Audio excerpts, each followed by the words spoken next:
Kisah mengenai mukjizat Nabi Musa atau Moses yang membelah Laut Merah dengan tongkatnya untuk menghindari kejaran Fir'aun dan bala tentaranya, tentunya sudah tak asing lagi di telinga kita. Di kitab suci Al-Quran dan Alkitab, kronologi pengejaran dikisahkan begitu gamblang, walaupun terdapat sedikit perbedaan kisah di antara keduanya. Namun yang pasti, kedua kitab suci tersebut mengisahkan kepada kita mengenai akhir yang menggembirakan bagi Musa beserta kaum Bani Israel karena dapat meloloskan diri dari kejaran Fir'aun beserta bala tentaranya.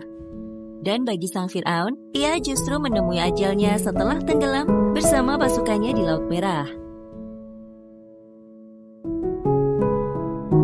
Sejauh ini, telah banyak studi yang dilakukan untuk mengidentifikasi siapakah Fir'aun yang sedang berkuasa saat peristiwa keluarnya Musa beserta Bani Israel dari tanah Mesir. Berikut beberapa kandidatnya. Ahmose I, tahun 1550 hingga 1525 sebelum Masehi. Tutmose I, tahun 1506 hingga 1493 sebelum Masehi. Tutmose II, tahun 1494 hingga 1479 sebelum Masehi. Tutmose III, tahun 1479 hingga 1425 sebelum Masehi.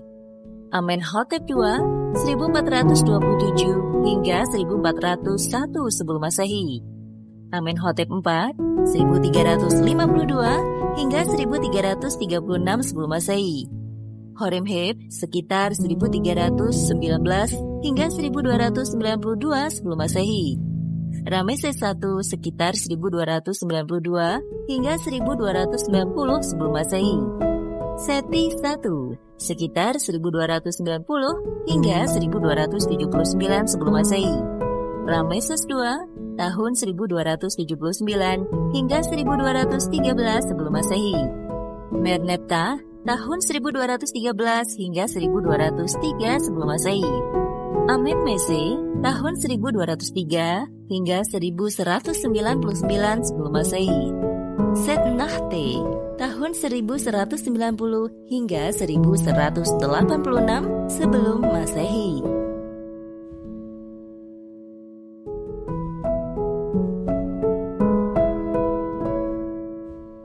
Dari daftar beberapa Fir'aun di atas, nama Rameses II selama ini memang kerap diidentifikasikan sebagai Fir'aun yang sedang berkuasa pada saat itu.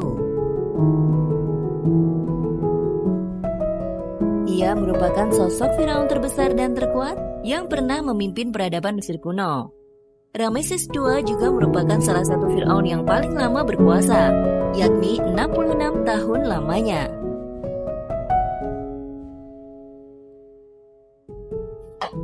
Penyeberangan Laut Merah. Lokasi penyeberangan Nabi Musa alaihi salam dan tempat tenggelamnya Fir'aun diperkirakan berada di Teluk Aqaba di Nuweiba, pesisir Laut Merah. Kedalaman maksimum perairan di sekitar lokasi penyeberangan adalah 800 meter di sisi ke arah Mesir dan 900 meter di sisi ke arah Arab. Sementara itu di sisi utara dan selatan lintasan penyeberangan, lihat panah merah, kedalamannya mencapai 1.500 meter. Kecerunan laut dari Nuweiba ke arah Teluk Aqaba sekitar 1/14 atau 4 darjah. Sementara itu dari Teluk Nuweiba ke arah daratan Arab sekitar 1/10 atau 6 darjah. Diperkirakan jarak antara Nuweiba ke Arab sekitar 1.800 meter. Lebar lintasan Laut Merah yang terbelah diperkirakan 900 meter.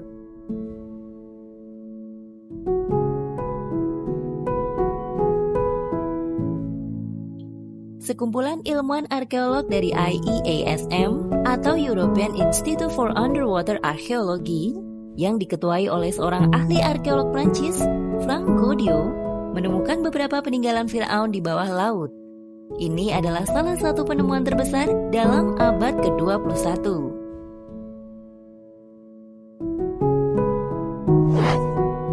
Keadaan mereka serupa dengan keadaan Fir'aun dan pengikut-pengikutnya serta orang-orang yang sebelumnya.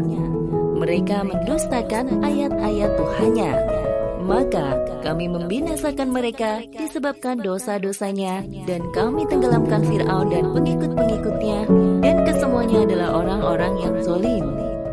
Quran Surat Al-Anfal ayat 54. Maka pada hari ini kami selamatkan badanmu, supaya kamu dapat menjadi pelajaran bagi orang-orang yang datang sesudahmu. Dan sesungguhnya kebanyakan dari manusia lengah dari tanda-tanda kekuasaan kami. Quran Surat Yunus ayat 92. Sebelum lanjut jangan lupa di subscribe, semoga Allah memberi pahala yang berlipat ganda.